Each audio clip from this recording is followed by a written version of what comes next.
Subscribe कीजिए हमारे YouTube channel Islamic world को और इस बेल आइकन को दबाना ना भूलिए हर रोज नया इस्लामिक वीडियो देखने के लिए। शुक्रिया। प्यारे दोस्तों, आज के इस वीडियो में हम आपको अल्लाह के पैगंबर हज़रत मोहम्मद सल्लल्लाहु अलैहि वसल्लम और एक गरीब बच्चे का एक ऐसा वाक़या बताने वाले हैं जिसको सुनकर आपकी आंखों में आंसू आ जाएंगे। आप मेहरबानी करके इस वीडियो को आखिर तक ज़रूर देखना और हो सके तो इसे अपने दोस्तों में शेयर भी कर देना ताकि ईद आने से पहले यह खूबसूरत सा वाक़या ज़्यादा से ज़्यादा लोगों के पास पहुंच जाए। तो चलिए दोस्तों शुरू करते हैं। एक मर्तबा अल्लाह के पैगंबर हज़रत मोहम्मद सल्लल्लाहु अलैहि वसल्लम ईद के दिन अपने घर से ईदगाह की तरफ जा रहे थे। आपने देखा कि कुछ बच्चे रास्ते में खेल रहे हैं और उनके पास में ही एक बच्चा उदास और गम की हालत में बैठा हुआ है। आप वहीं पर रुक गए और उस बच्चे की तरफ बढ़े और उससे पूछने लगे कि बेटा तुम क्यों उदास बैठे हो। उस बच्चे ने जवाब दिया, ए अल्लाह के नबी, मैं यतीम हूँ और मेरी माँ और मेरे वालिद का इंतकाल हो चुका है।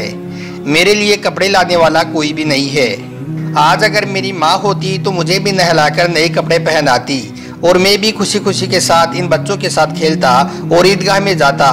इसलिए मैं यह सोचकर उदास और गमज़दा बैठा हुआ हूँ।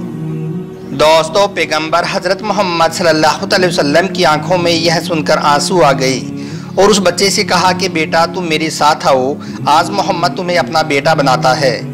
आप उस बच्चे को अपने घर साथ ले आए और हज़रत आयशा रज़ियल्लाहु तआला अन्हा से कहा कि इस बच्चे को नहलाओ, ये यतीम बच्चा है। फिर उस बच्चे को नहला दिया गया।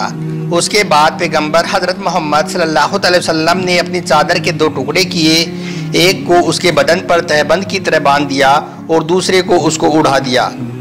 फिर हज़रत आयशा रज़ियल्लाहु तआला अन्हा ने उस बच्चे को तेल लगाया, कंघी की, सूरमा लगाया, खुशबू लगाई। फिर जब वह बच्चा तैयार हो गया तो वह बहुत खुश हो गया। अब वो बच्चा नबी करीम सल्लल्लाहु अलैहि वसल्लम के साथ चलने के लिए तैयार हो गया। तो अल्लाह के पैगंबर हुजूर सल्लल्लाहु अलैहि वसल्लम उसके सामने आकर बैठ गए और फरमाया कि तुम पैदल नहीं चलोगे, तुम आज मेरे कंधे पर सवार होकर चलोगे। फिर हमारे प्यारे नबी हुजूर सल्लल्लाहु अलैहि वसल्लम ने उस बच्चे को अपने कंधों पर बिठाया और जब आप उसको लेकर उस गली से गुजर रहे थे जहाँ पर बाकी बच्चे खेल रहे थे तो उन बच्चों ने नबी करीम सल्लल्लाहु अलैहि वसल्लम को सलाम किया और यह देखकर सब हैरान रह गए कि जिस बच्चे को हम अपने साथ खेलने भी नहीं दे रहे थे वो तो नहा धोकर हुजूर सल्लल्लाहु अलैहि वसल्लम के कंधों पर सवार है। फिर उस बच्चे ने बाकी सब बच्चों को बताया कि पैगंबर हज़रत मोहम्मद सल्लल्लाहु अलैहि वसल्लम मुझे ईद की नमाज के लिए ले जा रही हैं। अब मैं आप सल्लल्लाहु अलैहि वसल्लम का बेटा बन गया हूँ। तो यह सुनकर उनमें से एक बच्चे ने कहा कि काश हम भी यतीम होते और अल्लाह के नबी हमें भी अपने कंधों पर बिठाकर ईदगाह ले जाते। दोस्तों, उसके बाद जब नबी करीम सल्लल्लाहु अलैहि वसल्लम ईदगाह में पहुंच गए और आप मेंबर पर चढ़ने लगे तो वो बच्चा नीचे बैठने लगा। तो आपने उस बच्चे से कहा कि आज तुम मेरे साथ मेंबर पर बैठो। जब आप बैठ गए और बच्चे को भी अपने पास बिठा दिया तो आपने उसके सर पर मोहब्बत से हाथ रखा और फरमाया कि जो आदमी किसी यतीम के सर पर मोहब्बत और शफाकत का हाथ रखेगा तो उसके हाथ के नीचे जितने भी बाल होंगे अल्लाह ताला उसके नामाए अमाल में उतनी ही ज़्यादा नेकियां लिख देगा।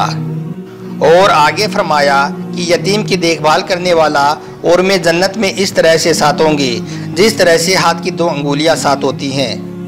दोस्तों, याद रखें, ईद का मतलब केवल अपनी ही खुशी नहीं है बल्कि अपने आसपास सबको खुश करना है। आज हम अपने लिए और अपने बच्चों के लिए तो तरह तरह के कपड़े खरीद लेते हैं, मगर क्या हमने सोचा है ऐसे बच्चों के लिए भी जिनके माँ बाप नहीं हैं। अगर आपके आसपास भी ऐसे यतीम बच्चे रह रहे हैं तो आप उनका ज़रूर ख्याल रखें। अल्लाह आपको इसका खूब अजर देगा।